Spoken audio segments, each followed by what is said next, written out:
Oi, gente, boa noite, boa tarde ou bom dia, depende da hora que você está assistindo o JTT Diário Especial. Especial porque continuamos em nossas casas e estou aqui com o Raul Fittipaldi e a Helenira Vilela. Tudo bem, pessoal? Tudo bom? Tudo bom, Jana Machado? Tudo bom, Helenira Vilela? Audiência do Portal Desacato, leitores, leitoras. Estarrecidos, Jana. Sempre pode ser pior, né? Quando Sempre, há pelo jeito canalice, piorou.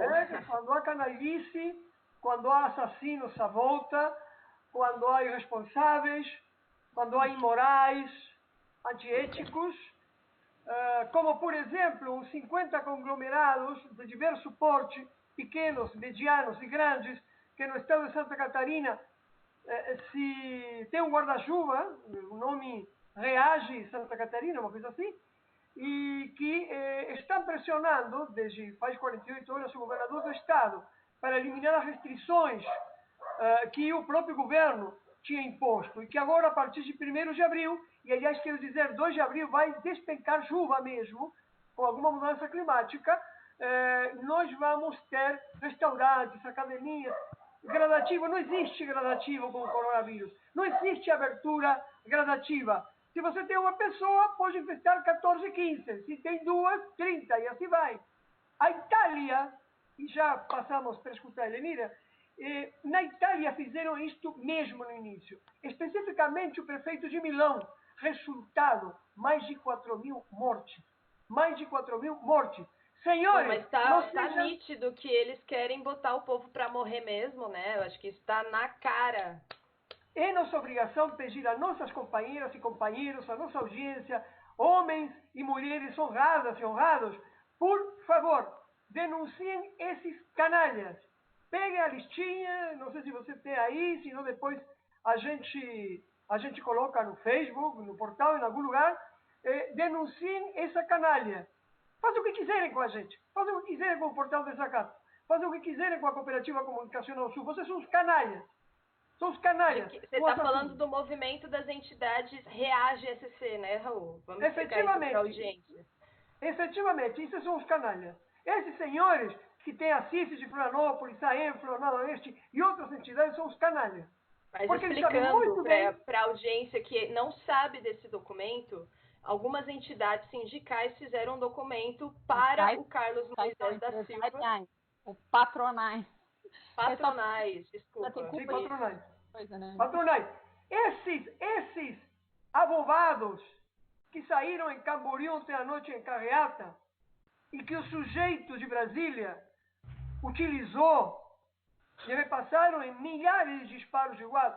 Esses carinhas de carro 4x4, esses são cúmplices da canalice e seguramente muitos deles pertencem a essas entidades canalhas que estão fazendo isso com a população de Santa Catarina.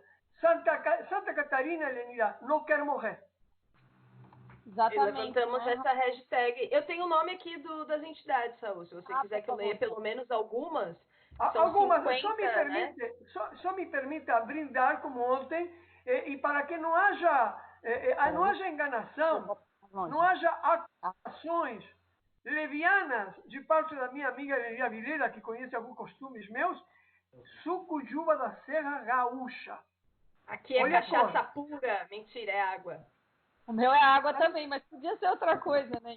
Vamos brindar pelas mulheres e homens catarinenses que não querem morrer e que estão dispostos a lutar pela vida. Então, as entidades, começando pela ABRAP, que é a Associação Brasileira de Promotores de Eventos, a Abracel, a CAT, né, Associação Catarinense de Tecnologia, a CATIS, Associação Catarinense de Supermercados, a CEPA, Associação Comercial e Empresarial de Palma-Sola, Associação Empresarial de Blumenau, Associação Empresarial e Cultural de Biguaçu, Associação Comercial e Industrial de Chapecó, Associação Industrial de Canoinhas, de Criciúma, Associação Comercial e Industrial de Descanso, Associação Empresarial de Florianópolis, claro, não podia faltar, de Gaspar, Associação Comercial e Industrial de Itajaí, Industrial de Iporã do Oeste, de Itá, de Lages, Mondaí, de Palmitos, Palhoça, Pomerode, Pinhalzinho, Presidente Getúlio, Rio do Sul, Associação Comercial e Industrial de Cunha-Porã, Ceará, de Sertãozinho, São João do Oeste, desculpa, São Miguel do Oeste, Tijucas, Trombudo Central, Urubici, Chavantina, temos a Acivale, que é do Braço do Norte, Associação de Distribuidores e Atacadistas Catarinenses, Associação Empresarial de Maravilha, Agrolândia, Coronel Freitas, Iraceminha, Associação do Municípios de Iraceminha, Associação dos Empresários de Itapiranga, Associação Visite Pomerode, daí temos a CDL de Florianópolis, a CDL de Chapecó, a CEC, Centro Empresarial de Chapecó, Federação das Associações Empresariais de Santa Catarina, a FEComércio, que é a Federação do Comércio de Bens, Serviços e Turismo de Santa Catarina, a Fortur, que é Fórum de Turismo de Florianópolis, Floripa Sustentável e Sebrae Santa Catarina. São todos Floripa esses... Sustentável. Floripa Sustentável é essa piada de mau gosto, assim, de... Que contraditório, não é? Meu Deus. Então, obrigado, Jana, obrigado. Agora a audiência sabe, ficou gravado. E senhores, canalhas, querem fazer alguma coisa contra a gente? Podem fazer porque não temos R$1 e não temos nenhum patrimônio. Então podem fazer. E aí, a vida. Então, Raul, é até difícil de comentar, né? Você já introduziu que a gente tem esse problema. É que eu escrevi ontem no meu Twitter que a gente vai repetir Milão sem ter Milão. Só que Milão não tinha Milão como experiência. Tipo, eles têm a desculpa de que eles não sabiam o que ia acontecer, porque ninguém tinha testado a fórmula errada, digamos assim, né? Mas nós a gente sabe exatamente o que vai acontecer, porque está todo mundo avisando, todos os cientistas, de epidemiologistas, infectologistas, modelos matemáticos. Eu sou professora de matemática, uma das coisas que tem sido interessante é ver como os modelos matemáticos têm sido precisos. Os matemáticos brasileiros calcularam que ia aparecer a primeira morte no dia 17, ela aconteceu no dia 17. Não é nem de mágica, de novo, não é nem é que o modelo representa bem a evolução. E o modelo deixa muito claro, e aí brigar com a matemática nessas alturas do campeonato é complicado. O modelo deixa muito claro. O que vai acontecer é o seguinte, e aí vou dizer para todos esses canalhas, para o governador Moisés, para as autoridades que estão deixando o governador Moisés tomar essa atitude. Vai acontecer o seguinte, a gente vai suspender segunda-feira. Na verdade, meio que já está sendo suspenso, porque já tem um monte de gente que já não está mais obedecendo o distanciamento social. A gente vai suspender. Aqui no litoral, semana que vem, a gente vai ter, como disse o Raul, quedas bruscas de temperatura, porque nós estamos entrando no outono. Reparem que o Mandetta, para ninguém dizer que eu estou citando uma fonte de esquerda, né? O ministro da Saúde do governo Bolsonaro, disse com todas as letras que os estados com os quais ele mais se preocupa são Rio Grande do Sul e Santa Catarina, porque são os estados que têm inverno rigoroso. E que é óbvio, todo mundo sabe que a Europa foi epicentro dessa pandemia neste momento, a China e depois a Europa, por conta do inverno que estava lá acontecendo.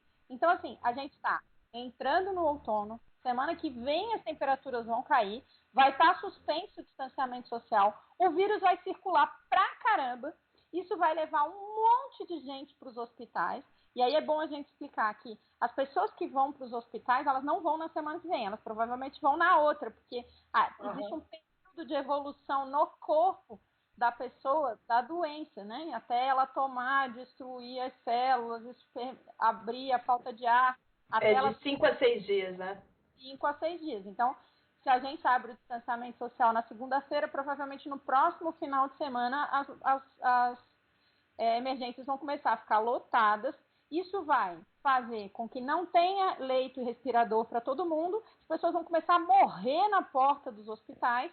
Aí diz assim, mas morrem só os idosos. Bom, primeiro, humanitariamente, eu fico com dificuldade de discutir isso, né? Eu vi também na internet o povo dizendo assim, você já escolheu qual é o velho da sua família que você acha razoável que morra? Que péssimo. Né? Então você escolheu se é a sua avó, se é o seu avô, se é a sua tia, que você acha de boa que morra agora para poder salvar a economia, né? E aí eles fazem isso. Então, o que vai acontecer? Essas pessoas, ao serem contaminadas, não vão encontrar respiradores, porque não são só os idosos que ocupam os respiradores e os leitos. Todas as pessoas que desenvolverem a forma grave da doença vão precisar. E aí não vai ter para todo mundo, e a gente vai começar a empilhar os corpos e ver os nossos caminhões do exército passeando, como a gente viu na Itália, para levar as pessoas para crematórios distantes, porque não vai dar conta de cremar as pessoas que morrerem. Então, assim, um segundo, Elenira, hoje em São Paulo, pela manhã, enterraram 19 pessoas juntas. 19 pessoas juntas. Foram conduzidos todos os cadáveres, os 19 caixões, no cemitério de São Paulo. Isso porque não pode ter enterro, né? Não pode ter, ainda, além da pessoa morrer sozinha no hospital, porque não pode ter visitante nenhum, ela não pode ter o ritual de enterro, de velório. Ela tem que ser eliminada, né? É praticamente isso. É grosseiro falar isso, mas é bem isso mesmo. A pessoa é eliminada. E é uma coisa muito grave. A Elenira estava falando do papel importantíssimo dos cientistas, de toda ordem, cientistas de toda ordem, mas vejamos o seguinte, já começa a aparecer claramente mentiras. Porque, primeiro, é o país que menos testes em termos comparativos está fazendo. Acho que o Equador está numa situação parecida também. Além de que não temos testes e que só as cifras que aparecem é das pessoas testadas, por outro lado, acontece a contradição. O próprio secretário de Saúde de Santa Catarina diz, mais ou menos neste processo vão ficar infectados 50% dos catarinenses. Então, mas já está acontecendo que muitas pessoas morrem pelo coronavírus, mas, como não tem necropsia, se diz necropsia, como se diz em português? Eu acho que é. Necropsia. Bom, como não temos necropsia, na maioria dos casos, as pessoas falecem por pneumonia. De repente é uma crise de pneumonia. Não é o coronavírus.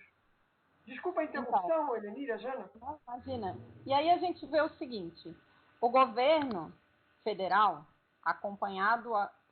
o governo federal assassino, né, que decidiu que pessoas podem morrer em troca dele, não perder a popularidade, porque ele não está defendendo a economia, é outra coisa que é bom deixar claro. Ele está defendendo a própria popularidade, tanto que ele está gastando quase 5 milhões em propaganda nesse momento, para mandar as pessoas voltarem a trabalhar para morrerem, né? Então, é um governo que não está preocupado com a economia, primeiro. Ele está preocupado com a própria popularidade e com atender aos interesses dos seus empregadores, porque esse governo é serviçal dos banqueiros. Na semana passada, aliás, foi essa semana? Já não sei mais. Não, foi essa semana. Segunda-feira, o Roberto Campos Neto anunciou aquele pacote de 1,2 trilhão para os banqueiros, né? Eu tenho repetido muito isso, porque parece que as pessoas não estão tendo a noção de que não falta dinheiro. Se faltasse dinheiro, não tinha 1,2 trilhão para os banqueiros, né? Aí é bom a gente dizer também que esse dinheiro, que não é exatamente, na verdade uma autorização para os banqueiros emitirem isso em créditos e títulos e diminuírem as garantias e depósitos compulsórios. A transferência de dinheiro do Banco Central para os banqueiros mesmo é só de 70 bilhões de dólares, que é 350 bilhões de reais, né? Hoje, depois que ontem a Câmara finalmente toma uma atitude correta e aprova o auxílio para as pessoas que são do Cadastro Único, do Bolsa Família, receberem R$600 por pessoa, ou no caso de mães que não são mães solteiras, por favor, maternidade sem isolada, difícil, com mais trabalho e acumulado nas costas de alguém, não é estado civil. A mãe que cuida sozinha dos filhos, que é chefe de família sozinha, pode receber R$1.200. Se for uma família que tiver 2 adultos desempregados e tal, 600 cada um também dá R$1.200. Então, basicamente, é R$1.200 por família por 3 meses. Isso foi aprovado pela Câmara, apesar do governo, que falou, propagandeou os R$ 200, mas nem isso tinha apresentado concretamente. E hoje, na esteira da exigência que a queimação pública ia acontecer porque ele não providenciou nenhum auxílio, está levando as pessoas para a morte e não está auxiliando nem as empresas médias e pequenas, ele anuncia um pacote em que vai autorizar créditos para as empresas, que significam na prática o seguinte: o governo vai emprestar para as empresas a juros de 3,75% o dinheiro para as empresas pagarem os salários dos seus funcionários por 2 meses. Por que eu estou dizendo que é isso? Porque é importante, eles dizem assim, porque aí ele fica proibido de demitir o empregado por 2 meses. Sim, porque se o cara não for empregado dele, ele não pode pegar o crédito, né? Claro, Então, claro. ele só está assim, o governo está financiando o pagamento do salário por 2 meses de pequenas e médias empresas. Primeiro, isso é insuficiente do ponto de vista das pequenas e médias empresas, que são as que empregam 70% da força de trabalho no Brasil. Segundo, o governo não está fazendo nada, né? Porque ele vai emprestar o dinheiro para as pequenas e médias empresas. A única coisa certa que faz é que o dinheiro vai ser depositado direto na conta do trabalhador, que pelo menos isso não tem oportunidade dos patrões ficarem com o dinheiro no meio do caminho, né? Então vai ser depositado direto na conta do trabalhador, mas de qualquer maneira é um crédito que as pequenas e médias empresas vão ter que começar a pagar daqui a 6 meses, em 36 meses, a juros de 3,75% ao ano, que é a taxa Selic anual, que continua sendo uma das mais altas do mundo. Então, Elenira, uma parte apenas, até porque não. hoje não temos tanto tempo, porque temos nove matérias, né? Nossa. 9 produções, aliás, algumas são matérias, entrevistas. Mas o seguinte, é importante que nossos leitores, leitoras, a gente que nos escuta, nos ouve, por telefone, por e-mail, enfim, por essas possibilidades que temos agora, tecnológicas, falem com familiares que não compreendem isso que você fala e comparem a atitude deste governo miserável com outros governos do mundo. Não estou falando dos governos de esquerda, estou falando dos governos de direita. Inclusive muitos dentro dessa cúpula de ultradireita que temos no mundo nascente. Está oferecendo $1.000 por 3 meses. Tem países que já decidiram seus parlamentos, ou decretos presidenciais, ou de primeiros ministros. Tem países que já determinaram que as pessoas estejam liberadas durante o período do coronavírus de não pagar gás, não pagar luz, não pagar aluguel, não pagar... E por aí vai. Sim. Países que estão oferecendo, subsidiando os medicamentos, não os do coronavírus, que ainda não sabemos quais são os medicamentos, não existe ainda. Mas qualquer medicamento, em alguns para todas as pessoas, em outros para os setores mais vulneráveis. Em poucos meses e semanas, os países têm tomado decisões. Nós falávamos ontem, Elenira, com Julio Rudman, comparando as atitudes de Alberto Fernandes com o sujeito que temos aqui. É impressionante a diferença. Não, mas aí você pegou pesado. Essa é muito bom. Então, é importante que nós, nossa audiência, faça o favor. É um momento de guerra, gente. É um momento de guerra não só contra o coronavírus. Há muitos elementos de luta de classe nisto já explicitados também. Por favor, gente, falem com amigos, amigas, familiares, para outros familiares não irem trabalhar. Entenderem que podem voltar, se ainda não estão infectados, podem voltar, né? E produzir essa infecção nos outros.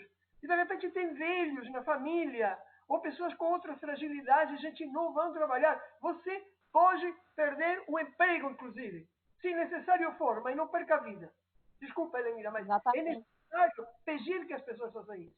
Porque o cenário, nas últimas 48 horas, mudou drasticamente. Em 48 horas, o sujeito que ostenta a primeira magistratura lá em Brasília decidiu definitivamente agredir a população brasileira. Eu tenho chamado isso de necropolítica porque, infelizmente, eles estão fazendo conta. E aí eu queria também chamar a atenção para uma coisa que é o seguinte, não dá para ficar dizendo que o cara é doido, gente. Ele tem nada de doido, tá tudo muito calculado. lado, e não é a pessoa dele, é um projeto da burguesia brasileira. O Bolsonaro está representando com maestria o interesse e a forma como é a burguesia brasileira, que não está nem aí, que se o povo vai morrer. É representado por aquela fala do cara do Madeiro, pelo Roberto Justus, por esse velho da Havan miserento aqui de Santa Catarina. É esse povo que decide o que sai da boca daquele energúmeno, que nem falar direito sabe. E aí é bom Elenira, gente... no programa, o ano passado, Elenira, no engarrafamento da ponte, Jana, e acho que também no informativo paralelo, a gente se perguntava o que vai acontecer, qual é o projeto para 80 a 120 milhões de miseráveis no Brasil? Agora está claro. Morte. Simplesmente Morte. isso, morte. Não consumem, A gente morra. vai perceber, por exemplo, que dá um alívio sobre um monte. Eles acabaram de se apropriar da Previdência brasileira, que é a poupança dos trabalhadores ao longo de décadas, né? Eles se apropriaram disso. Olha que beleza se morrer assim 20% dos velhos desse país. Imagina, a maioria dos acionistas são aposentados nos Estados Unidos. Vão receber uma poupança lindíssima disso. Exatamente. Então, assim, ó, eles não têm nenhuma... não existe nenhum tipo de escrúpulo de que morram pessoas. Eles não estão nem um pouco preocupados com isso. E a gente precisa estar. E aí é isso que você falou. Infelizmente, agora nesse momento está acontecendo uma reunião das centrais sindicais aqui de Santa Catarina. Deve estar acabando. Se já não acabou, deve estar acabando. Mas eu li a direção, basicamente, a gente precisa entender que a gente não aceita a decisão de morte do governador Moisés, que ele será responsabilizado por cada morte que acontecer, juntamente com os empresários esses que defenderam a morte dessas pessoas. Que nós, trabalhadores e trabalhadoras, a gente tem que se organizar e não ir trabalhar. A gente precisa dizer mais uma coisa, ele não manteve a suspensão das aulas e manteve a suspensão do serviço de transporte. Eu queria entender o que passa pela cabeça desses empresários e dos seus empregados políticos de direita, como o governador Moisés. Porque, me diz aí, como que as pessoas vão trabalhar? Como é que a gente vai abrir um shopping? Como é que a gente vai abrir uma academia, um restaurante, um hotel, se as pessoas não têm, primeiro, como chegar ao trabalho? Elas vão se amontoar em vans e isso vai aumentar muito a transmissão. Segundo, elas não têm com quem deixar os seus filhos que não estão indo para a escola. E isso significa que os filhos vão ficar com quem? Com os idosos aposentados. E quando eles voltarem, eles vão transmitir o vírus para os seus filhos e vão transmitir os vírus para os seus avós, tios, as pessoas mais velhas que estiver na casa. Então, assim, é triplamente criminoso. E aí, assim, eu tenho um exemplo muito claro com o qual eu tenho lidado muito desde a semana passada, acho que quinta-feira da semana passada, que é a história da Marinha. E aí preciso contar uma notícia. Ontem a gente recebeu a informação de que todos os alunos da Escola da Marinha visitaram um navio nos dias 13 e 14 que estava parado em Itajaí. Eles pegaram os 200 alunos, foi 100 no dia 13, 100 no dia 14, enfiaram dentro de um ônibus, de ônibus, né, alguns, levaram até o porto, enfiaram eles dentro de um navio, todo mundo aglomerado. Pois muito bem. Ontem a Marinha anunciou que o comandante e o imediato desse navio estão diagnosticados com coronavírus. Eles fizeram a desinfecção do navio e eles não admitem que os alunos estão infectados. E mantêm as aulas. Então, os nossos, no caso, meus colegas, servidores civis e militares, professores, estão entrando e saindo para trabalhar nesse lugar, levando e trazendo o vírus para dentro e para fora. Isso é um exemplo da cabeça dessa elite que é obedecida por esses caras que estão no poder. Mais um elemento, Elenira, porque, Elenira, nós vamos ter que ir, efetivamente, Jana, por interna, já está reclamando que temos que ir às 9 produções que nós temos. Não foi você? Só deixa eu terminar isso, Raul, só para deixar claro o que aconteceu. Imagina só o que significa. Então, é um navio chamado Saboia, essa notícia já está na imprensa, isso já chegou na mão do governador Moisés, ninguém toma nenhuma atitude, as aulas continuam lá, continuaram hoje. E aí, assim, isso é só para dar um exemplo do que vai acontecer semana que vem, o que hoje está acontecendo dentro daquela escola, vai acontecer semana que vem na sociedade catarinense, com a queda de temperatura, com as pessoas em risco, obrigando elas a trabalhar sem nenhuma condição, e exatamente na hora que, finalmente, algum ente de poder desse país tomou uma atitude para evitar que isso acontecesse, que foi a Câmara dos Deputados que aprovou o seguro quarentena de R$ 1.200 por família. Então, a gente precisa não aceitar, garantir que o seguro chegue às pessoas e que as pessoas continuem nas suas casas. Então, assim, a gente tem repetido que todas as vidas importam, é por isso que a gente está batalhando. Eu tenho que saudar a Câmara dos Deputados, foi articulado pela oposição e pela esquerda, mas foi aprovado pela Câmara, inclusive com condução do Rodrigo Maia, que não é nenhum amigo meu, né? Mas finalmente algum poder tomou a decisão que precisa ser tomada. Então, acho que a gente tem que rechaçar ao máximo e não aceitar, tentar fazer o governador entender se ele vai querer assinar embaixo dessa quantidade de atestados de óbito e impedir que essa medida seja colocada em execução na segunda-feira, que ele revogue ela até lá. Né? Que, aliás, 1º de abril, né? Aniversário da ditadura, dia da mentira, nada podia ser mais simbólico do que um dia para decretar a morte de tanta gente. Efetivamente, efetivamente. Jana, lembrar para também, vocês, lembrem a seus familiares que são amigos do senhor sujeito que está lá em Brasília, que o país que ele admira, desde ontem, é o país com mais casos de coronavírus no mundo, é os Estados Unidos. Sim. Vejam, vocês que criticam que os comunistas, que os socialistas, Cuba, Rússia, que não é mais comunista, obviamente, Rússia, China, está indo a outros países a curar. Estados Unidos está bloqueando a Cuba, bloqueando a Venezuela. Venezuela tem pouquíssimos casos de coronavírus e Cuba anda pelo mundo ajudando. Então vocês têm que escolher. Acendeu a bandeira chinesa em homenagem à ajuda que a China está dando para tentar ajudar a consertar, perdão da palavra, mas a merda que eles fizeram na condução do processo lá. Na Itália, inclusive, as pessoas à noite, todos os dias, colocam nas sacadas aparelhos de som com hino chinês. Ou seja, o mundo, alguma coisa está aprendendo. É possível que nós, brasileiros e brasileiras, não aprendamos absolutamente nada disto? Jana Machado, o que temos para hoje? Eu é que não vou responder essa pergunta, porque, olha, não sei. Hoje estou bravo, hoje vim bravo, estou de péssimo Tá todo mundo. Inclusive, a guerra de classe, a guerra de classe continua e agora muito mais brutamente, né? Porque até pelo vídeo que o governo federal está distribuindo aí a rodo, que são pessoas trabalhando e o Brasil não pode parar e toda aquela coisa melódica e romântica. E todas as imagens que aparecem são dos trabalhadores de base. São os trabalhadores, aparece lá o pessoal que trabalha com o lixo, né, que faz a CONCAP, aparece o negro, a negra, aparece as domésticas. Então, assim, quem precisa voltar a trabalhar é quem vai morrer. E quem vai morrer são os pobres.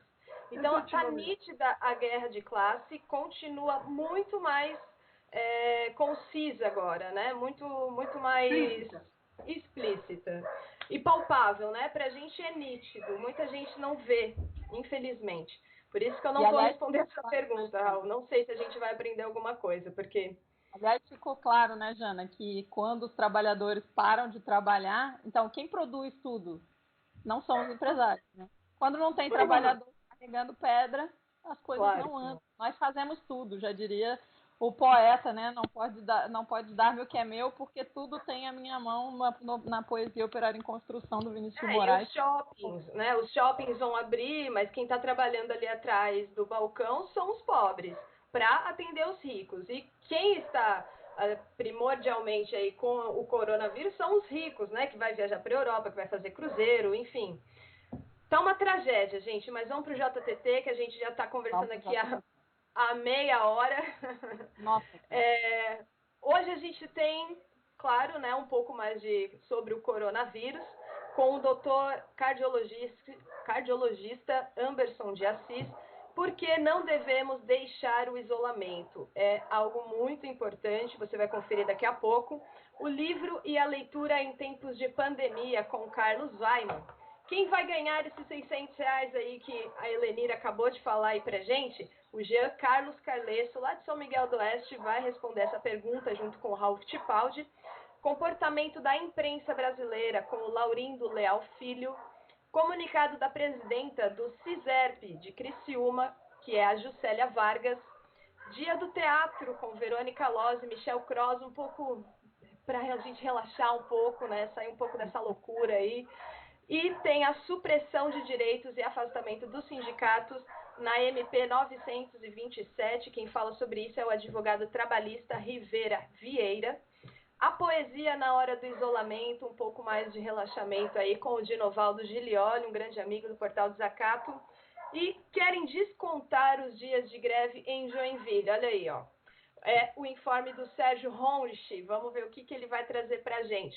Tem tudo isso aí hoje, gente. Tem bastante informação. Então compartilhe, espalhem bastante isso. Curta a página do Portal Desacato aqui no Facebook, lá no Twitter, no YouTube. Estamos em todas as redes levando a outra informação para vocês. E a gente não pode deixar de agradecer aos nossos patrocinadores, apoiadores, amigos leitores. E o Raul está com o nome aí, né, Raul? Vou mencionar todos eles.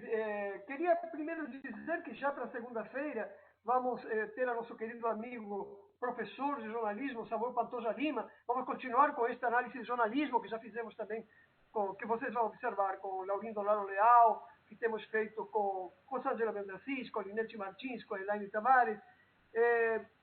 Vamos falar um pouquinho como estão vivendo na segunda-feira, vamos falar como estão sobrevivendo, ou o que estão pensando para sobreviver, aqueles pontos de Florianópolis que a gente visita com a cultura, tipo nossos parceiros do Tralharia e demais, como é que vão sobreviver, vamos falar com Guto Limas isso. A psicóloga Lívia Monte vai nos ajudar a seguir avançando em como as pessoas podem resistir a este isolamento e, bem, enfim, e outros temas que vai ir surgindo daqui à segunda-feira. Nós precisamos agradecer, Jana, então, como sempre, o Sinacef, o Sintesp, o Sindipd, o Sindipreves, o Conselho Indigenista Missionário, o Sinergia, o Sintrajus, que, enfim, aqueles que... O Citiesc, o Sinte, de São Miguel do Oeste e região, todos aqueles que nos permitem estar neste esforço, nesta rede de jornalismo solidário, porque, em definitiva, o Desacato sempre está presente. Queria esclarecer, já que ontem, nos 3 primeiros minutos, foi maravilhoso, de programa, nós tínhamos 220 pessoas já nos acompanhando, e o programa caiu, e não houve sustentabilidade na plataforma, e já teve que trabalhar praticamente até meia-noite para recolocar o programa no ar.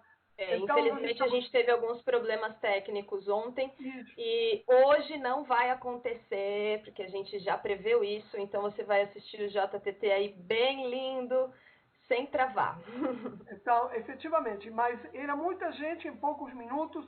Na jornada anterior foram quase 600 pessoas nos acompanhando, só falando em Facebook, porque depois tem outras formas de reprodução. Então, nós queremos agradecer que se esteja formando esta rede de jornalismo solidário aqui, Rio Grande do Sul, no interior, obviamente, do estado de Santa Catarina, em São Paulo, no Rio de Janeiro, na Espanha, na Argentina. Estaremos segunda-feira, possivelmente, com Washington também, e com Honduras, enfim, várias questões, México. Guilherme Ribeiro já está preparando a próxima participação dele, enfim, estamos bem ativos, os colunistas ativos também, todo mundo ativo para Elenira Vilela, Jana Machado, nos acompanhar, a nós três, neste processo de crescimento. E a nossa diretora continua criando, já vi que criou uma programação também alternativa para sábado. Beijo grande à nossa companheira Manuela Campanha, que está aí com a febrezinha já faz alguns dias, está lutando, se cuidando bem. Nós esperamos muito o retorno da Manuela Campanha também aqui nas imagens e no som do JTT Diário do Portal Desacato. Da minha parte, tchau, obrigado, gente. Gente, e amanhã vai ter, que nem o Raul falou, amanhã vai ter a passagem do 40 aí pela timeline do Facebook. Você que não assistiu, essa é a oportunidade, tá? Até amanhã, então, com 40, depois até segunda-feira, fica aí com o JTT Diário Especial. Beijo, Lenira, beijo, Raul, até mais. Beijo, Ana, beijo, Raul, beijo, audiência, um abraço para todo mundo, bom final de semana, e que não saiam de casa, fiquem em casa.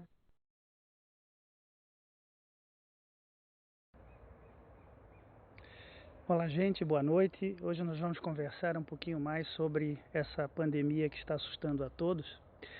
E a gente tem observado muito ao longo dessa última semana muitas informações desencontradas, informações que às vezes confundem mais a gente sobre a real dimensão desse problema e ajudam um pouco para o controle daquilo que está acontecendo.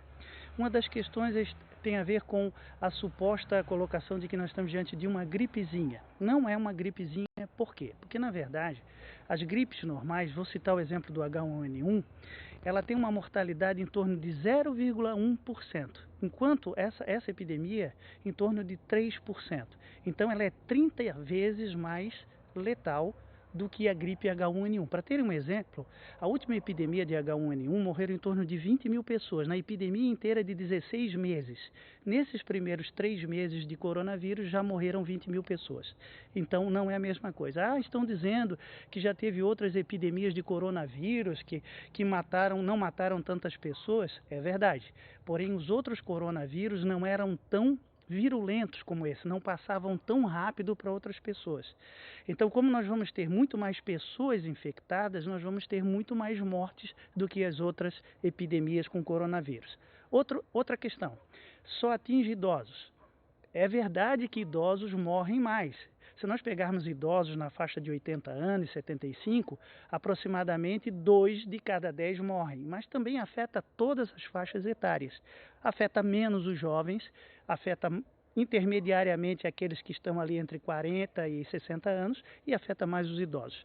Porém, os jovens transmitem para os idosos. Então, se os jovens ficarem com a tal infecção assintomática, que ocorre realmente em 80% dos casos, nós vamos ter muito mais idosos.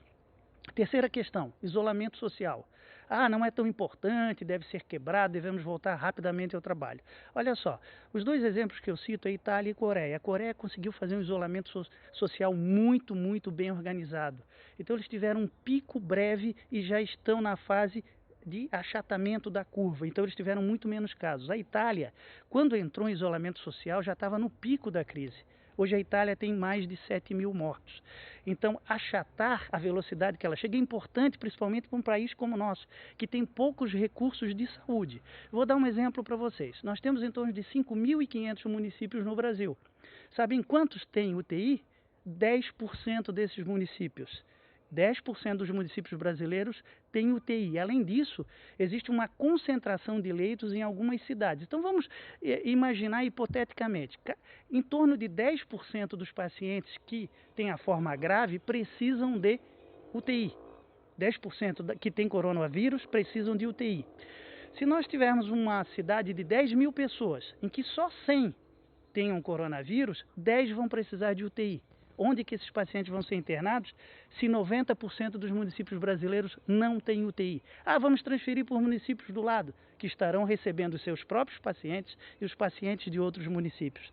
Então, essa é uma questão que não está sendo bem compreendida por alguns setores, que nós não temos condições de absorver isso da forma que seria ideal. Por outro lado, nós temos que pensar, claro, impactos econômicos, mas isso é uma fase para os especialistas em economia irem buscando as soluções. Hoje, nós médicos estamos muito preocupados em como é que nós vamos estruturar os nossos serviços de saúde para atender as pessoas que tenham a infecção mais grave. Esse período de tempo que parou, que o país está parando, que a nossa cidade, o nosso estado está parado, ele é fundamental para a nossa organização. Nós não estávamos preparados para uma epidemia. Os hospitais não estão preparados para receber um contingente enorme de pacientes que precisam de respiração artificial, por exemplo. Então nós estamos tendo tempo de trabalhar, de discutir protocolos, nós estamos treinando pessoas, todas as pessoas estão sendo treinadas para como conviver com esses pacientes, como tratar, como evitar que os profissionais de saúde também fiquem doentes. Então, esse tempo é fundamental para nós estruturarmos o mínimo de serviços de saúde que nós temos para poder dar o máximo de atendimento, melhor qualidade de atendimento. Ainda assim, nós vamos ter muitas dificuldades, porque essa epidemia, em média, vai durar uns 2 meses. Tipicamente as epidemias têm em torno de 6 semanas desse período mais crítico. Então nós temos ainda muito trabalho pela frente, temos que continuar nos cuidando e temos que deixar de imaginar que nós podemos já pensar numa retomada rápida. Essa retomada, segundo os especialistas, vai ter que ser gradual e planejada para que a gente não perca tudo isso que a gente conseguiu aí com essas 2 primeiras semanas. Vamos pensar sério, vamos nos cuidar para dar oportunidade de sofrermos menos com essa epidemia que é séria de fato. Jana Machado, audiência do Portal Desacato e do JTT Diário Especial, agora nesta pandemia de coronavírus. Vamos continuar discutindo um dos temas que temos considerado mais importante na nossa pauta cotidiana, que é o papel da imprensa brasileira no contexto da pandemia de coronavírus, qual tem sido o comportamento dos diversos atores relacionados com a comunicação, tanto profissional quanto a comunicação social. Para isso, vamos falar com o jornalista e professor da Universidade de São Paulo, Laurindo Leal Filho. Boa tarde, Lalo. Boa tarde, Raul. É um prazer falar com vocês. Pois então, como tem visto tu, como estás vendo tu este cenário no Brasil, onde aparecem contradições, jornalistas e bancadas de jornalistas que apoiaram com veemência o golpe de Estado contra Dilma Rousseff, que apoiaram a presença do Temer, o desmantelamento do movimento social, do movimento sindical, que tem apoiado direta ou indiretamente a extensão dessa fraude com a eleição do Jair Bolsonaro, e agora parece que contraditoriamente algum deles ameaçam com se enfrentar a Bolsonaro pelas atitudes do presidente da República no processo da pandemia. Como está vendo tu toda essa trajetória jornalística durante este período trágico que vive o mundo? Olha, Raul, a chegada desta pandemia ao Brasil é o ponto de inflexão da posição da mídia e da grande parte dos jornalistas, quase a totalidade dos jornalistas da grande imprensa brasileira, que, como você bem disse, apoiaram todas essas irregularidades da democracia brasileira, e eu acrescentaria as que você falou, a prisão totalmente fraudulenta do presidente Lula para tirá-lo do pleito eleitoral, ao qual ele era candidato com a maior chance de vitória. Eles apoiaram tudo isso e continuariam apoiando o atual presidente da República, que eles ajudaram a levar ao poder, porque a pauta econômica do atual presidente da República ela é condizente com os interesses da grande mídia. E eles vinham nessa toada. As críticas às falas do presidente Bolsonaro, principalmente na área dos costumes, na área da cultura, eram ainda bastante tímidas e não se espraiavam, de uma maneira geral, para a questão da economia. Todas essas reformas, todo esse plano ultra-neoliberal do ministro Paulo Guedes vinha sendo apoiado pela mídia. Quando surge a questão do coronavírus, há um impacto. Há um impacto porque trata-se de uma pandemia, trata-se de um problema que vai atingir toda a sociedade e mais do que isso, há uma questão muito importante que eu acho que ainda não foi muito bem observada. Esta pandemia entra no Brasil, como entrou em outros países, entra no Brasil pelas classes médias e altas, ela não entra pela classe popular. E esta mídia, ela circula, essa mídia corporativa, ela é a mídia das classes média para cima, né? Principalmente a mídia impressa, né? Mas que tem os seus desdobramentos no rádio e na televisão. Mas quem faz essa mídia são pessoas das mesmas classes sociais que passaram a ser vítimas, as primeiras vítimas desse terror que agora nos assola cada dia mais. Então, é preciso levar em conta todos esses fatores para entender um pouco essa mudança da mídia em relação ao governo Bolsonaro. Porque é preciso salientar também que este governo não deu para a pandemia as respostas que Claro. essa classe social esperava, né? Aliás, o Raul, esse fenômeno é um fenômeno que já vinha ocorrendo e que se repete um pouco daquilo que ocorreu nos Estados Unidos, né? Com o Trump, Exatamente. né? Na verdade, é uma Exatamente. repetição pobre, é uma repetição pobre porque não tem os recursos econômicos que o Trump tem nas mãos aqui no Brasil.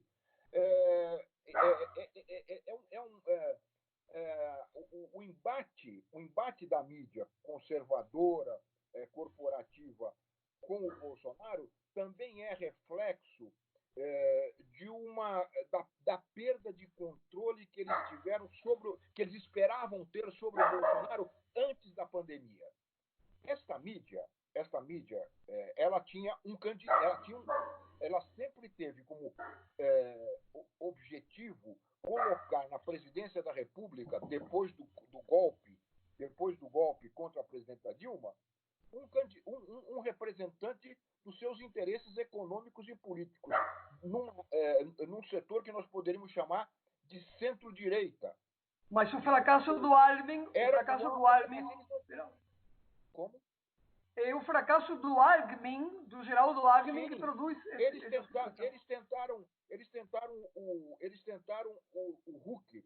Eles esperavam ter um candidato palpável eleitoralmente, com capacidade eleitoral. Não conseguiram. Apostaram no Alckmin até um determinado momento. Quando o Alckmin não o emplacou como candidato, eles se viram obrigados a ir atrás daquele que fizesse o contraponto ao Partido dos Trabalhadores, ao candidato do PT. Foi isso que eles fizeram, né? E passaram a apoiá-lo. Basta ver tudo que foi feito durante a campanha eleitoral, né? Os espaços que foram dados ao Bolsonaro naquele episódio até hoje não muito esclarecido da facada, foram horas e horas de televisão a serviço dele, né?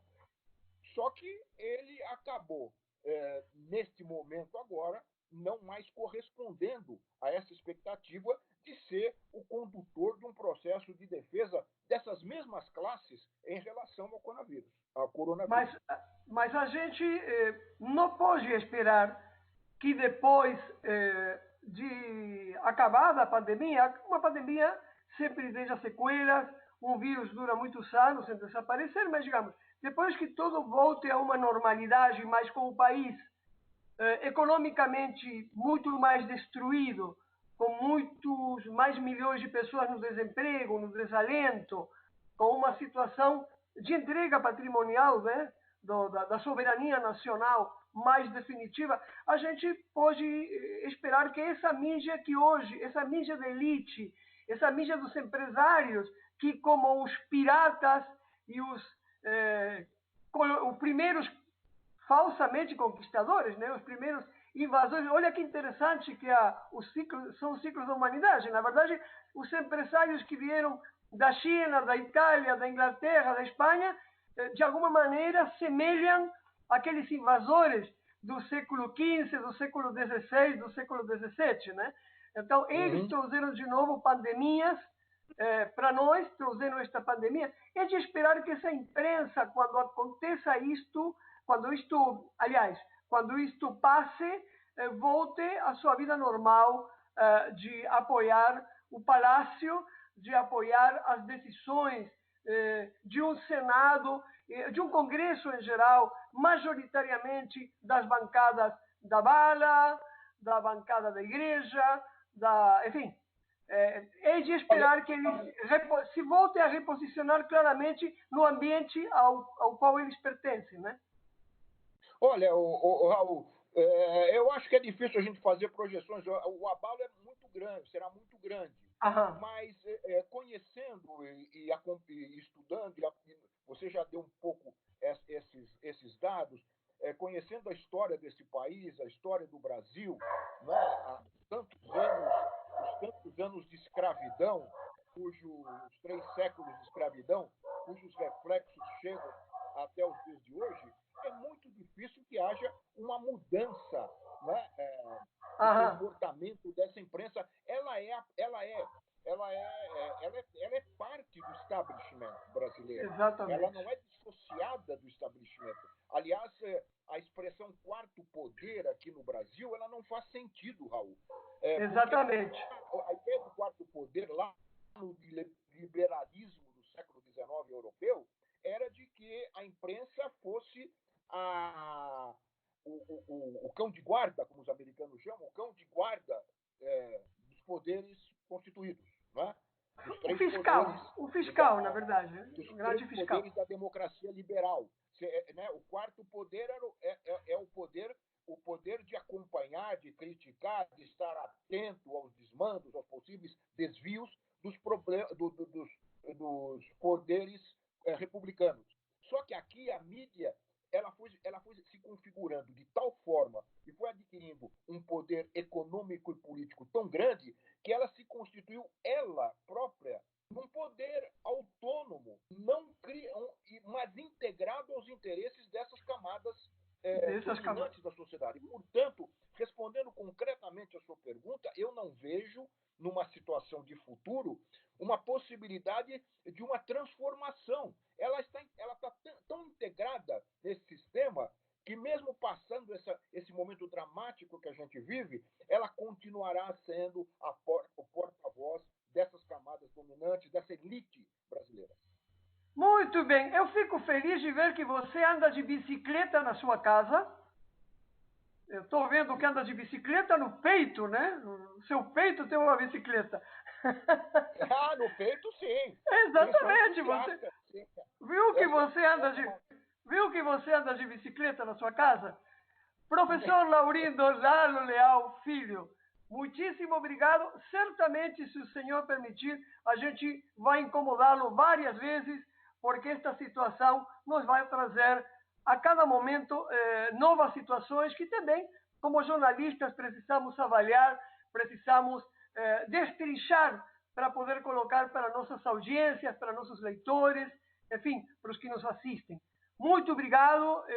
Nos encontramos nas próximas semanas, talvez na próxima. A gente vai conversando, sempre com motivos de servir e cada vez mais afirmar uma rede de jornalismo solidário e estarmos presentes nestes debates. Há que aproveitar o isolamento. Fique em casa, professor Laurindo. Todos nós, muito obrigado, Raul. Foi uma boa. É sempre um prazer falar com todos vocês aí do Desacato, pelos quais eu tenho muita admiração. Grande abraço. Saúde para vocês. Muito obrigado, professor. Até a próxima. Jana Machado, viajei de novo. Eu vivo viajando, estou inquieto, ando pelo eixo do estado agora.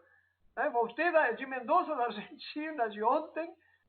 Andamos por México, andamos por um monte de lugares. Na verdade, o que está crescendo é a rede de jornalismo solidário todos os dias em torno do portal Desacato, e agradecemos mais uma vez que nos primeiros 20 dias deste mês tivemos mais de 200 mil acessos. Comprovado, porque a gente não precisa mentir, a gente já faz muitos anos que existe. Estou conversando agora com o professor e escritor Carlos Weimann. Tudo bom, Carlos? Tudo bem, senhor. Tudo bem. Vamos ver o seguinte. O que está escrevendo você? Porque alguns leitores já sabem, alguns leitores e leitoras já sabem, mas o que é que está escrevendo?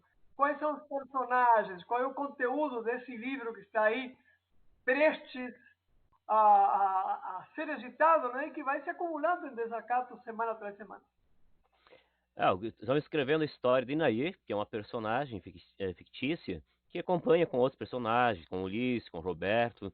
Há uma história que envolve a família, o mundo, envolve uma trama entre a parte social, a parte filosófica, ela promove discussões no seu interior, ao mesmo tempo trazendo um caráter literário. Então, ou seja, a ideia justamente dos personagens é trazer esse ponto de reflexão, sendo uma reflexão aberta para a discussão, para o leitor, nunca trazer uma discussão fechada. E, ao mesmo tempo, Inaê fazendo suas aventuras, buscando se encontrando no mundos estranhos. Aqui, na medida que nós, os estranhos também é um conceito que nós nos utilizamos dentro dos escritos, para justamente trazer como uma identificação, porque um pouquinho se baseamos na ideia do sociólogo Bauman, que ele traz a questão da estranheza. E a partir disso foi inspirada essa personagem. Ou seja, quem é Inaê? Quem somos nós no mundo dos estranhos? Quem somos? E como que essa aventura? E Inaê, ela nasce inicialmente sendo muito estranha, porque ela inicialmente ela não tem nem sequer um sobrenome. Faltava isso, sua identidade. Quem era ela? Ela é considerada muito estranha por isso. Ela perguntava para os seus pais e, e depois ela descobre que os pais são pais adotivos, que ela, no caso, perdeu seus pais quando criança e foi adotada. Então, ou seja, essa é uma história, uma trama, onde vai trazendo as angústias, os sofrimentos, as esperanças, de certa forma, dos estranhos, mas que são ao mesmo tempo viajantes. Que afinal de contas, todos somos viajantes, somos humanos, estamos de passagem. Por isso que traz a trama toda, ela tem esse caráter filosófico, traz a parte da angústia humana, da existência humana. Então, tem esse caráter. Né? Que é importante, Carlos e audiência, Jana Machado, neste momento em que estamos isolados, que é importante a leitura. No Brasil não temos um bom hábito de leitura comparativamente com os países vizinhos, se lê muito pouco aqui. Porém, temos autores que são verdadeiros heróis da palavra, porque é difícil editar, a gente fala isso sempre com o diretor da Insular, da editora Insular, que é a mais importante do campo independente aqui no estado e particularmente na capital, que é importante a leitura neste momento de coronavírus, isolamento, não é verdade, Carlos? E tu vai entregando isso em pílulas, né? Um capítulo por semana no portal através sempre da primorosa edição da Cláudia Weiman, é isso? Isso mesmo. Porque justamente os próprios personagens, eles mergulham dentro do contexto. É impossível fugir do que o autor está pensando nas vivências. E trazemos aos pouquinhos, sim. E em tempos de coronavírus, mais do que nunca, porque traz um ponto de reflexão, de discussão, e nós todos temos um papel fundamental nesse processo, nessa situação mundial que se instalou. Nós temos um desafio, como eu, no caso, inclusive, sou como professor, tenho um desafio justamente estar pensando a questão da vida dos meus educandos, possibilitando também a conscientização, agora mais do que nunca. E a leitura ela se faz isso, ela possibilita você abrir esses horizontes, abrir justamente para uma visão mais crítica, mais reflexiva, e que, de maneira inevitável, leva para o campo da ação também. Muitas vezes o pessoal tem aquela. Você, Carlos, tem um canal no YouTube, né? Você é youtuber pedagógico, é isso? Sim, exatamente. Nesse canal nós temos mais uma questão de discussões ligadas à sociologia e à filosofia. Lá temos discussões dos clássicos, a relação indivíduo, sociedade, a Durkheim, Comte, Marx, a relação meio ambiente, a sociedade, direitos humanos, a ética. São discussões que, no caso, eu costumo fazer. O meu caminho, em geral, perpassa por esse universo do campo da ação humana, o universo da filosofia política, da ética, toda essa discussão. Que é parte da minha formação, inclusive. Que maravilha. Eu espero, Carlos, que quando conclua esse livro, você continue escrevendo suas colunas, porque a reflexão é muito importante para nós, numa rede de jornalismo solidário que faz 13 anos está crescendo sem parar, com muitas dificuldades por vezes, mas com muito esforço. Sabes muito bem, pela tua irmã, Cláudia Weiman, as dificuldades que a gente passa, porque a gente está do outro lado, né? Do outro lado da comunicação. E estar do outro lado da comunicação significa apostar também na cultura, na arte, nas letras, e tu faz isso muito bem. Então, eu te agradeço este encontro e vamos nos encontrar mais vezes, né? Até sairmos deste problema e depois de passar a pandemia, vamos pensar em outro país, em outro Brasil, que não tenha governantes genocidas, por exemplo. Isso vai da minha conta. Obrigado, Carlos Weiman. Até qualquer momento. Ok, muito obrigado. Até mais. Soy Michel Cross, soy director del taller de Teatro Independiente Riberamento. E eu sou Verônica Loz. Y estamos celebrando este día, el Día Mundial del Teatro, en este año 2020. Para esta celebración, el mensaje del Día Mundial del Teatro lo firma Shahid Mahmoud Nadem, periodista pakistaní, dramaturgo, guionista, director de teatro y televisión y activista de derechos humanos. Leeremos entonces a continuación la traducción bilingüe del texto en su versión resumida e publicada por el Instituto Internacional del Teatro de la UNESCO. O teatro como santuário. No final de uma apresentação da peça de teatro de Ajoca sobre o poeta sufi Bulleh Shah, um velhinho, acompanhado por uma criança, se aproximou do ator que tinha interpretado o grande sufi. Meu neto não está bem, poderia abençoá-lo? Disse. O ator se surpreendeu e respondeu: Não sou Bulleh Shah, sou só um ator que interpreta o papel. O velhinho então respondeu: Filho, tu não és um ator, tu és a reencarnação de Bulleh Shah, seu avatar. De repente se nos ocurrió un concepto completamente nuevo de teatro, donde el actor se convierte en la reencarnación del personaje que interpreta. Explorar historias como la de Bulleh Shah, historias como esta, existen en todas las culturas y pueden convertirse en un puente entre nosotros, los creadores de teatro, y una audiencia desconocida pero entusiasmada. Mientras actuamos en el escenario, a veces nos dejamos llevar por nuestra filosofía del teatro, en nuestro papel como precursores del cambio social, a veces dejamos atrás a gran parte de la comunidad. No nosso compromisso com os desafios do presente, nos privamos das possibilidades de uma experiência espiritual profundamente comovente que o teatro pode proporcionar. No mundo de hoje, onde a intolerância, o ódio e a violência estão em aumento, nosso planeta se está afundando cada vez mais numa catástrofe climática. Precisamos repor nossa energia espiritual. Necessitamos lutar contra a apatia, contra a letargia, o pessimismo, a avareza e o desprezo pelo mundo em que vivemos, pelo planeta em que vivemos.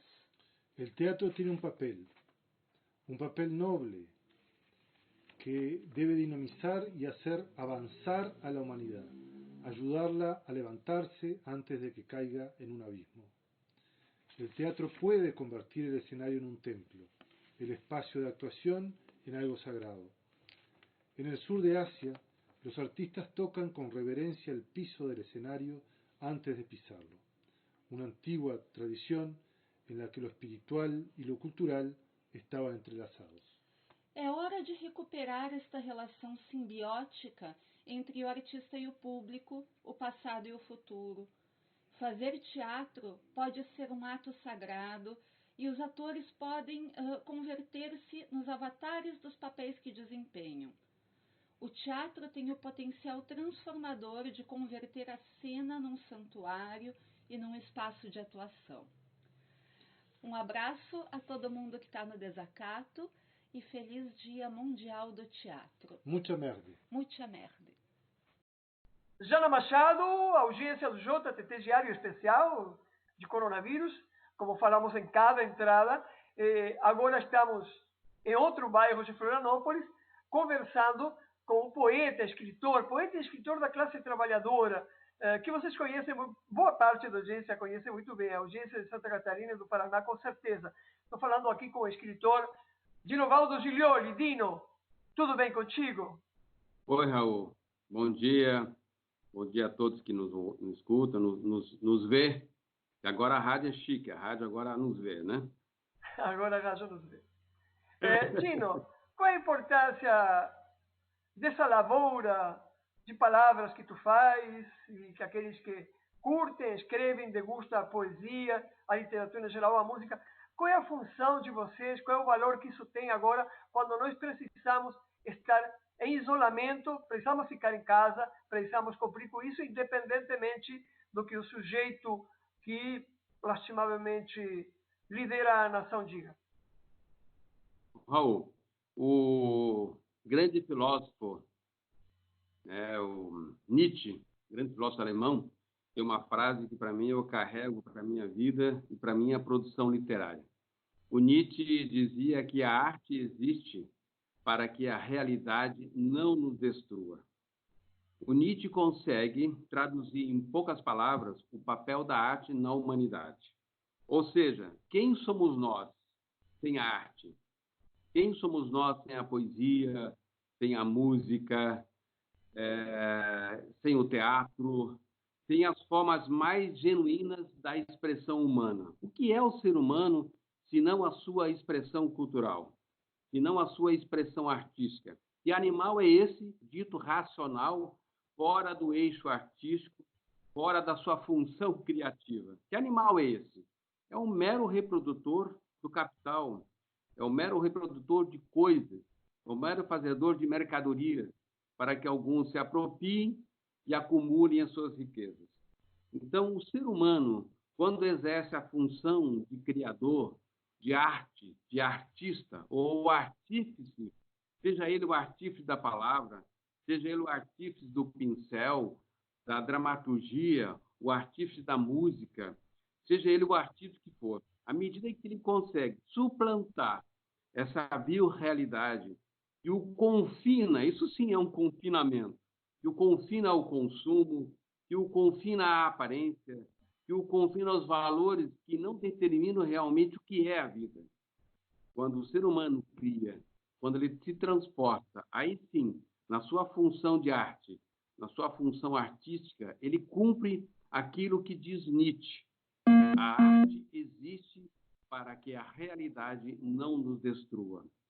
Então, não só em tempo de confinamento, não só em tempo de coronavírus, que está exigindo da gente uma reflexão, mas, sobretudo, em todos os tempos, em todos os espaços. Sem a arte, o ser humano de fato, se transforma, de fato, num animal irracional. Ontem a gente observou, falando em racionalidades, todo o contrário à poesia, todo o contrário à humanidade. Houve uma carreata em Balneário Camboriú, certamente de classe média e ricos, pedindo e dizendo que o povo quer trabalhar. Mas, caramba, o trabalho, voltando ao Nietzsche então, não pode ser um matadouro, né? O trabalho tem que ser quando a pessoa pode, e é muito mais importante neste momento a poesia, a música, o bem-estar interior, que sair à rua para infectar outras pessoas e para ser infectado. Como é que a poesia vai cumprir o papel? Por exemplo, a poesia do Dinovaldo Giglioli. Nós podemos contar com ela periodicamente para ela cumprir esse papel de reflexão aqui no JTT Diário, Dinovaldo? Claro, eu já te disse uma vez, quando você teve essa ideia, lembra, Rô? Eu te falei, olha, nós temos muitos outros poetas, né? Que estão aí. Aliás, a Rô Lebion, uma grande poeta, que está aí do ladinho de vocês. Quantas mulheres produzindo, quantos homens produzindo poesia, enfim, música. É o que eu falei no início, nós precisamos suplantar esse sistema em que a gente se encontra confinado há séculos, né? E é o confinamento do consumo, que eu já falei, da aparência, do poder, do ter. Agora, por outro lado, olha só, paradoxalmente falando, as pessoas querem volta ao trabalho. Quem é que trabalha, Raul? Trabalhadores. Trabalhadores e trabalhadoras. Os capitalistas que se virem agora. Os trabalhadores são peças descartáveis, não são? Não é um parafuso que alguém descarta e pega outro parafuso? Esse é o pavor do capitalismo. O capitalismo se deu conta que não tem mais como explorar, porque não tem trabalhador. Como é que eu vou fazer? Como é que eu vou explorar a mão de obra se a mão de obra não está disponível agora? Né? Até poucos dias atrás, nós tínhamos um exército de mão de obra sobrando. Ainda temos, né? 12, 13 milhões só no Brasil. Né? Aí imagina o uberiçado, o pejotizado, o uberizado, que é o escravo mais imediato da linha de frente, depois deste processo econômico também. Então, os trabalhadores querem trabalhar, sim, Raul, eu compreendo, mas os trabalhadores querem trabalhar com um salário mais justo. Os trabalhadores querem saúde, os trabalhadores querem trabalhar com respeito à sua dignidade, os trabalhadores querem trabalhar para que a sua família e a família de todos os demais trabalhadores do mundo possam viver com dignidade e não ser escravos do dinheiro, e não ser escravo do trabalho. Por isso Bem-vindo ao mundo. Exatamente, por isso essa carreata de ontem, lastimável, em Camboriú, e que o cidadão que ostenta a primeira magistratura, né, o sujeito presidente, colocou, também ele se colocou a distribuir isso, não é de trabalhadores e trabalhadoras, é de pessoas que estão numa fase bem avançada da doença do capitalismo. Vamos responder a ela com cultura, com nossa poesia, com nossa literatura, com nossa música, com nossos atores, como já está fazendo ao longo do Brasil e do mundo, né?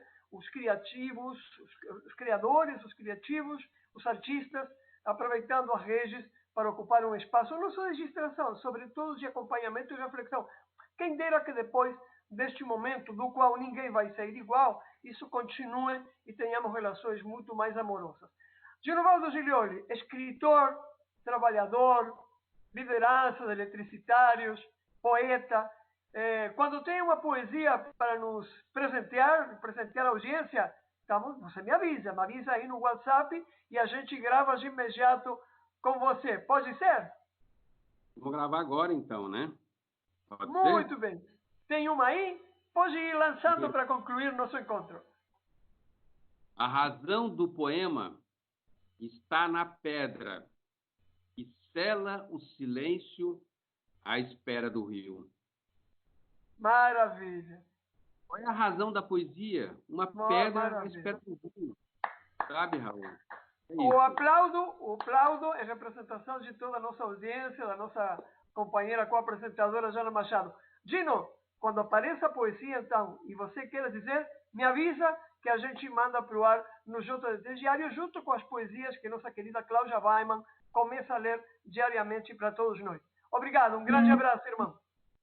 Obrigado também a vocês. Resistência aí. Tchau, tchau. Boa tarde, leitoras e leitores do canal Desacato. Eu sou Rivera Vieira, advogado trabalhista, e vim trazer algumas informações sobre a medida provisória 927. Essa medida que inicialmente gerou pavor à classe trabalhadora com o anúncio da possibilidade de suspensão dos contratos de trabalhos e substituição dos salários por uma bolsa, e que na verdade depois de muita pressão da classe trabalhadora o governo recuou e anunciou a revogação do artigo que na verdade demanda a edição de uma nova medida provisória que vem regular de forma diferente essa questão, mas mesmo que isso ocorra, se mantém um verdadeiro ataque à classe trabalhadora. A medida provisória no artigo 2º estabelece a prevalência dos acordos individuais sobre a lei, as convenções coletivas e os acordos coletivos de trabalho. Isso quer dizer que está aberto o caminho para a celebração de acordos entre trabalhadores e empregadores, mesmo com a supressão de direitos. É uma carta aberta para a redução de direitos. A medida provisória também afasta a atuação dos sindicatos, abre caminho para a negociação individual de banco de horas, compensações de jornadas, férias, antecipações de feriados, entre outros direitos que dependem da atuação do sindicato para a garantia de equilíbrio na negociação. Os sindicatos têm a função prevista na Constituição Federal de atuar na defesa da classe trabalhadora e, principalmente, no momento de crise, é necessária a atuação enérgica dos trabalhadores da organização para não ceder, não serem expostos à pressão e terem seus contratos de trabalho precarizados e ainda com redução de direitos. É necessário a atuação enérgica dos trabalhadores, que fiquem atentos, não aceitem acordos individuais com supressão de direitos, procurem seus sindicatos e busquem e exijam do governo, na verdade, medidas que garantam seus empregos, garantam o recebimento de salários e não aceitem a redução de direitos. Jana Machado, audiência do Portal Desacato, audiência também do JTT Diário, leitores e leitoras. Estamos conversando agora com Jean Carlos Carleso, advogado trabalhista de São Miguel do Oeste, do extremo oeste catarinense. Tudo bom, Jean? Bom dia, Raul. Bom dia ao Portal Desacato. Tudo bem? Tudo bem. A pergunta que desde ontem à noite, desde fim da tarde, início da noite de ontem, surge à classe trabalhadora, aos desempregados, aos desalentados, enfim, a todo mundo, é para quem vai o bônus de R$ 600 e para quem aquele outro bônus que foi aprovado também de R$ 1.200 ontem, inclusive por um processo por uma medida, projeto, enfim, colocado pelos parlamentares do Partido dos Trabalhadores, do PSOL, do PCdoB, do PDT, Rede e PSB, que foi aprovado finalmente no pleno do Congresso. Para quem vai? Quem é o beneficiado? Ok. Temos que ler a legislação com calma, né, para ver todos os detalhes, mas as informações que eu tenho, que eu consegui obter até agora, são as seguintes, né, que esse projeto ele traz algumas previsões, algumas etapas para aqueles que teriam, então, direito a receber esse benefício, né? Então, vamos lá.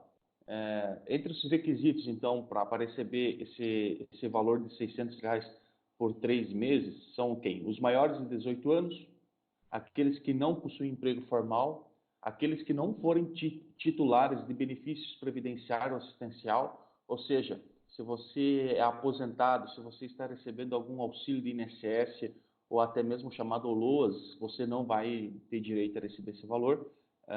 Também aqueles que são beneficiados do seguro-desemprego ou qualquer outro tipo de programa de transferência de renda do governo federal. Inclusive também o caso do Bolsa Família. Quem recebe Bolsa Família também não vai receber esses R$ 600. Porém, se o valor do Bolsa Família for menor, então poderá optar por esse benefício maior, suspendendo o Bolsa Família enquanto durar esse benefício melhor, digamos assim, né? Também tem que ter a renda mensal per capita de até meio salário mínimo ou renda familiar mensal total for de até 3 salários mínimos e que não tenha recebido em 2018 rendimentos tributáveis acima de R$ 28.559,70. Ou seja, se a pessoa recebeu no ano inteiro mais do que R$ 28.500, então essa pessoa também não está apta a receber o benefício de R$ 600. Também tem os outros requisitos, por exemplo, microempreendedor, né, o chamado MEI, né, que é uma forma jurídica para poder trabalhar de forma individual os chamados microempreendedores, né? Então esses também tem que ser contribuinte individual do regime geral da Previdência ou ser trabalhador informal de qualquer natureza, né? Mas que esteja inscrito em algum programa do governo, por exemplo, Bolsa Família, né? Até 20 de março de 2020. Então, esses são alguns requisitos que eu tenho sobre essa legislação. Também teve algumas alterações no BPC e também tem a possibilidade... Vamos explicar as siglas, que é o BPC.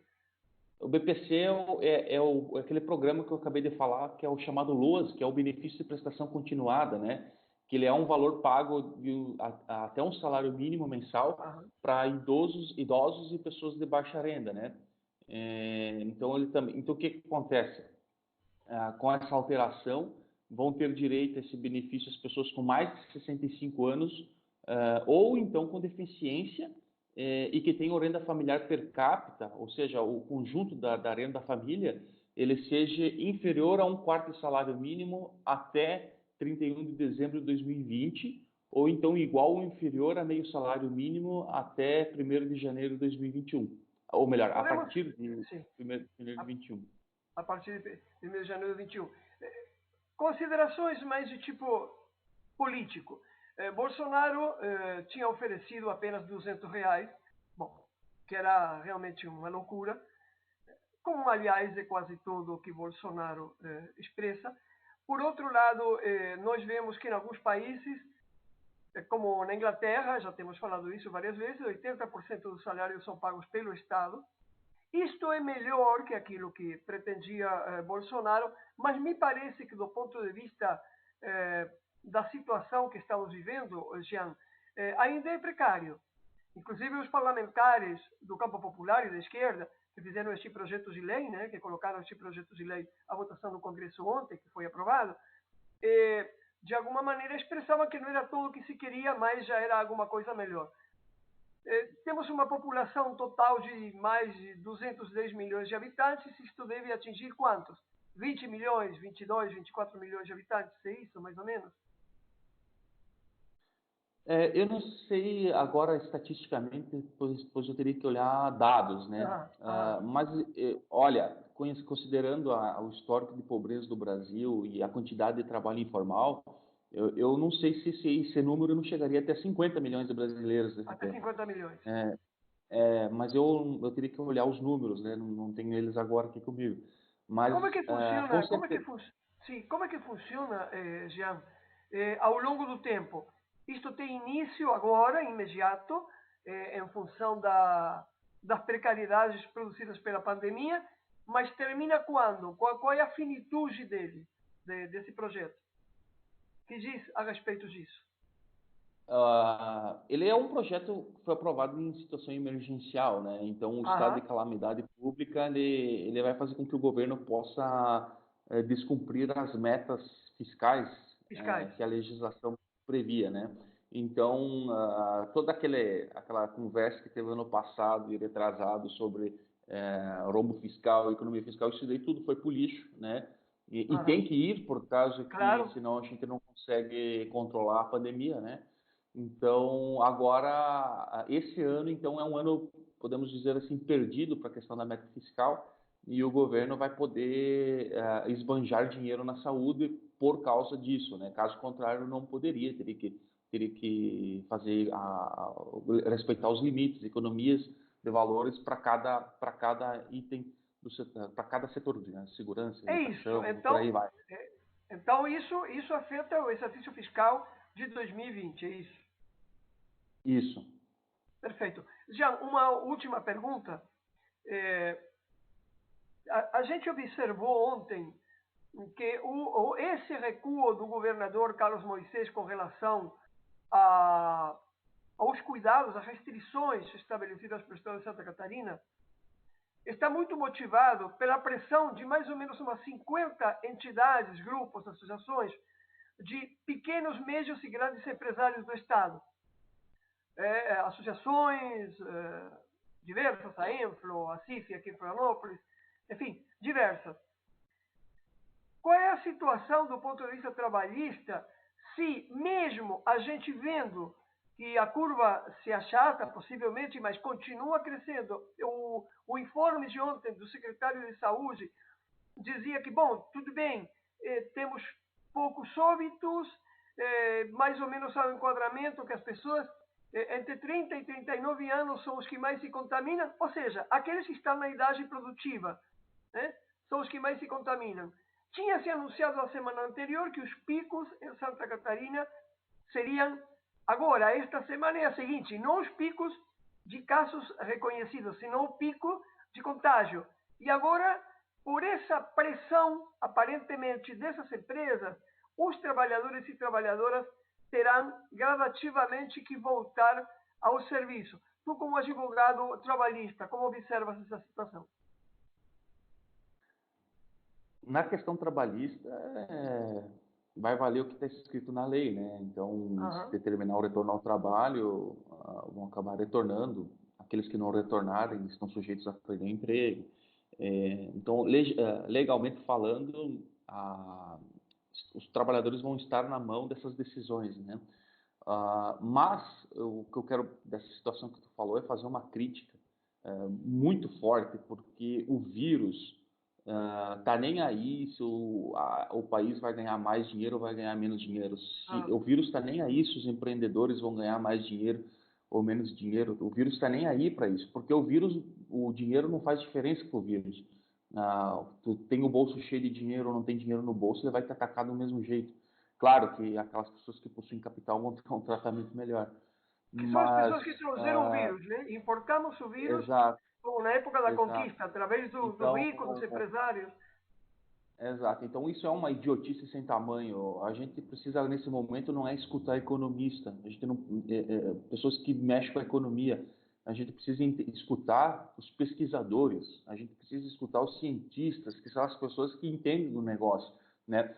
Agora, a gente acompanhando os noticiários, a gente vê que a China está começando a conseguir controlar a doença depois de 60 dias de quarentena, né, de isolamento. E a partir de ontem, se tu me permitires, a partir de ontem, os Estados Unidos, justamente o país mais capitalista que tem mais casos de coronavírus. Já não é mais a China. A partir de ontem, e a curva norte-americana continua como a brasileira, bastante assustadora.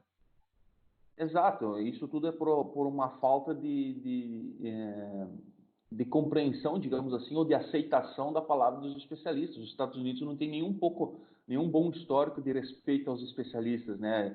A própria questão ambiental nunca respeitaram, né?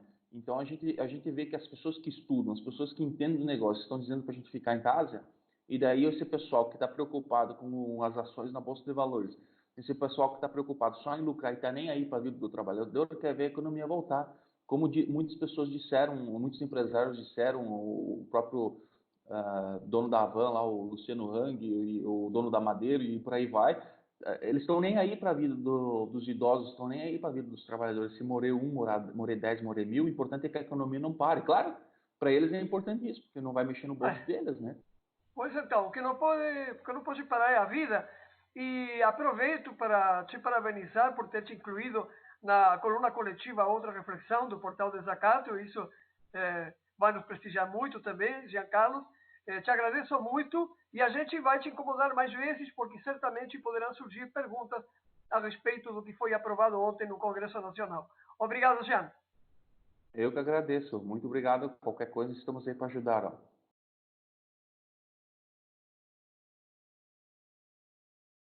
O prefeito de Joinville, Udo Deller, encaminhou determinação autorizando o desconto de 14 dias da greve dos servidores. Nós estamos em contato agora com a presidente do Sinserge, Jane Becker. Como que os servidores avaliam essa decisão do prefeito Udo Deller? Então, nós estamos aí num momento atípico, mundialmente falando, por conta da pandemia, né, do novo coronavírus, e um desconto, não que tenha algum momento que ele seja bem-vindo, é claro, né, mas um desconto num momento como esse, minimamente poderia se adjetivar como uma crueldade do prefeito para com os servidores que estavam num movimento de reivindicação, de luta pelos seus direitos durante a greve e que agora, numa ação autoritária, desrespeitosa, o prefeito encaminha os descontos, né, de praticamente a metade do período do mês, metade do salário dos servidores aí referente ao mês de fevereiro, quando ocorreu a greve. Então, é uma ação cruel, uma ação desumana, no momento em que os servidores deveriam estar sendo guarnecidos pelo governo municipal. A ação ela vem na contramão do que nacionalmente a gente tem visto, discutido aí por algumas lideranças políticas, né? A categoria está muito descontente com o governo municipal, com esse desrespeito, com esse autoritarismo, né? Nossa campanha salarial ela não terminou ainda, nós tivemos apenas uma mesa de negociação e o prefeito, de forma intransigente, autoritária, desconta o salário do servidor. Bom, até o momento não tem proposta salarial nenhuma de reposição para os servidores? Não, nós fizemos uma mesa de negociação apenas e a proposta do prefeito Udo Deller aqui em Joinville é a reposição da inflação parcelada em 3 vezes. A gente não avançou em praticamente nada na única mesa de negociação que tivemos aí no último dia 16 de março. Que medidas o sindicato está tomando para tentar reverter o desconto desses 14 dias de greve? Nós fizemos várias tentativas de reunião, né? Após o dia 16, nós tínhamos uma assembleia agendada para o dia 18, o Conselho de Representantes por Local de Trabalho suspendeu a assembleia que tínhamos agendada para o dia 18 por conta do Covid-19, uma forma assim muito responsável da categoria, né? Nesta linha, né, de não agrupar as pessoas para não propagar o vírus, e ficamos aí aguardando. O sindicato fez várias tentativas de contato com o governo, protocolamos um ofício onde solicitávamos uma nova mesa de negociação. Nesse mesmo ofício, nós solicitamos que nenhum desconto salarial fosse feito sem continuidade da discussão, da negociação com o sindicato. Entramos em contato, eu liguei para o prefeito várias vezes, não me atendeu, não deu retorno,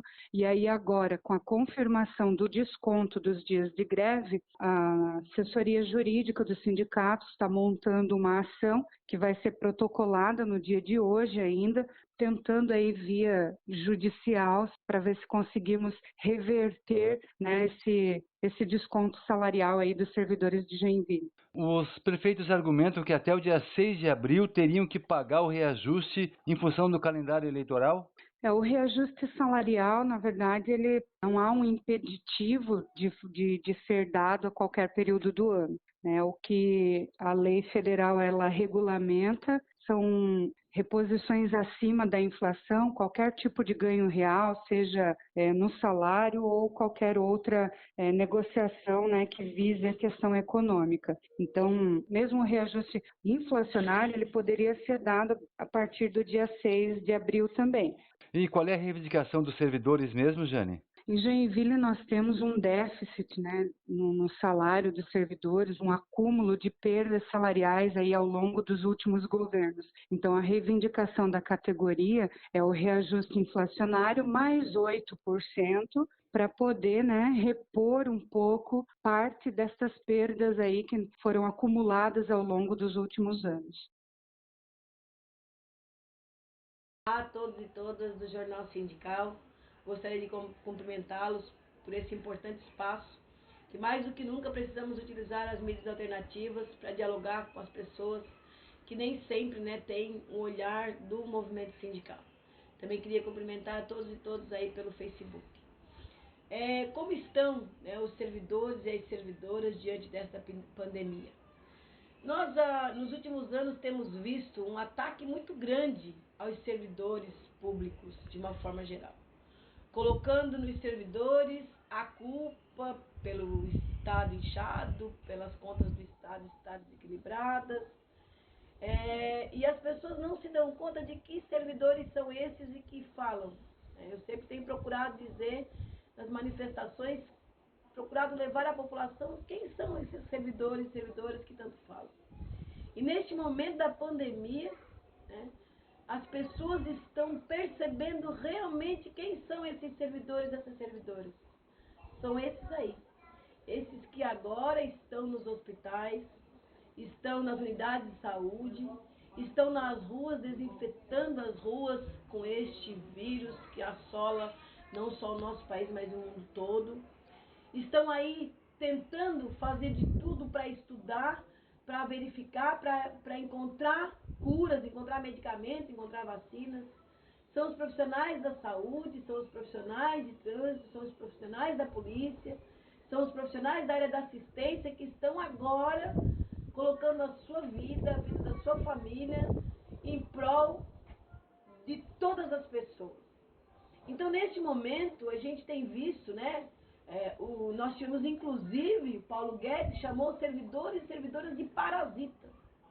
Está aí a resposta a este que está no governo federal e muito pouco tem procurado melhorar este país. Muito pelo contrário, tem cada dia vindo no último ano questões, leis que só tem atrapalhado, só tem prejudicado, só tem aumentado o desemprego. E agora, essa catástrofe desse vírus que chega com toda a força, assolando o mundo inteiro, colocando um tempo de reflexão, um tempo de olhar para si, olhar para o outro, analisar as suas posições, os seus pensamentos, o que vale a pena, quem fala por nós, quem fala contra nós, quem realmente está preocupado com o Estado forte, com política pública de qualidade, quem realmente está colocando as pessoas, a vida como centro, ou o mercado como centro. Estamos num momento muito propício para fazer todas essas análises. E os nossos servidores, as nossas servidoras, né, alguns estão, né, por não ser serviços essenciais, estão nas suas casas, protegendo as suas famílias e protegendo aos outros. Porque quando a gente está em casa, cuidando dos filhos, cuidando de cada um, nós não estamos protegendo só a nossa família, só nós, estamos protegendo uns aos outros também. Porque a nossa estrutura de SUS, a estrutura de saúde, em nenhum lugar do mundo tem condições de atender a população por inteiro doente de uma mesma hora. Portanto, os cuidados para que as pessoas não adoeçam tudo de uma vez só e que sim possam ser tratadas na medida que vai precisando. E é isso que o presidente da República, muito irresponsável, não percebe isso. De que o mercado tem problemas e que na hora de que a economia tiver que ter ajustes, precisa buscar. E quem sabe buscar daqueles que lucraram tanto até aqui, quem sempre lucrou, as grandes riquezas, as grandes fortunas, quem sabe não é a hora desses agora tirar um pouco do que é seu para colocar no Estado e fazer a economia se recuperar depois que tudo isso passar. Neste momento atual tem que preservar as vidas das pessoas, para que a contaminação não aconteça de uma hora para outra num grande número de população que não possa ser atendida. E o mercado se pensa depois tirando daqueles que sempre lucraram e que agora deve ser o momento de desses ser tirado. A esse cobrar os impostos devidos, parar com as isenções aí, à torta e à direita que é feito nas grandes empresas. Aos servidores e às servidoras que têm enfrentado este momento difícil, a nossa gratidão. E ao povo, à população, às pessoas que não são servidores e servidoras que me ouvem, que coloquem o seu olhar a esse. Aplaudir é importante, gratidão é importante, mas mais do que isso, o reconhecimento, a valorização nas condições de trabalho, nas condições salariais, que na maioria das vezes os servidores não têm. Não têm do poder público e muitas vezes não têm o reconhecimento da própria população. Aos nossos servidores e servidoras de todo o país e de todo o mundo, mas especialmente das cidades dos quais eu represento, que é a cidade de Criciúma, a cidade de Cocal do Sul, a cidade de Uruçanga, a cidade de Treviso, a cidade de Siderópolis, a cidade de Nova Veneza. Nós vamos passar por mais esse desafio. O povo brasileiro, a humanidade, vai passar mais uma vez por esse desafio. Ele vai passar com muitas angústias, com tristezas às vezes, com momentos em que a gente não sabe ao certo qual a atitude melhor tomar, mas neste momento vamos colocar a vida como centro. E aos governantes se pedem, foram eleitos para um olhar para as pessoas. Ninguém foi colocado em nenhum lugar por causa de um tijolo ou por causa de uma madeira. Foi colocado por causa das pessoas, para as pessoas. Foram colocados para pensar política pública, segurança, saúde, assistência, alimentação, habitação. É para isso que foram colocados nos espaços de poder. Então é isso que tem que estar à frente neste momento fundamental, em que exigem melhores ações, melhores estratégias para combater algo que é invisível, algo que independe da nossa vontade, algo que veio, talvez para colocar a humanidade numa reflexão profunda, do que realmente vale a pena e do que realmente tem valor. Então eu, nesse momento, com esse vídeo, agradeço o espaço, manifesto a minha gratidão e o meu pedido para que os governantes produzam material de proteção para aqueles e aquelas que estão à frente do trabalho, que estão cuidando das pessoas. Eles precisam ser cuidados também. Se eles estão lá trabalhando, médicos, enfermeiros, técnicos, higienizadoras, os policiais, os agentes de trânsito, os assistentes sociais, enfim, os profissionais essenciais, motoristas, que precisam estar transportando as pessoas nas ambulâncias, que essas pessoas sejam protegidas, que tenham o material e equipamento necessário para se proteger. E aos nossos servidores e às nossas servidoras, um grande abraço. E a população, cuide-se e cuidem uns dos outros.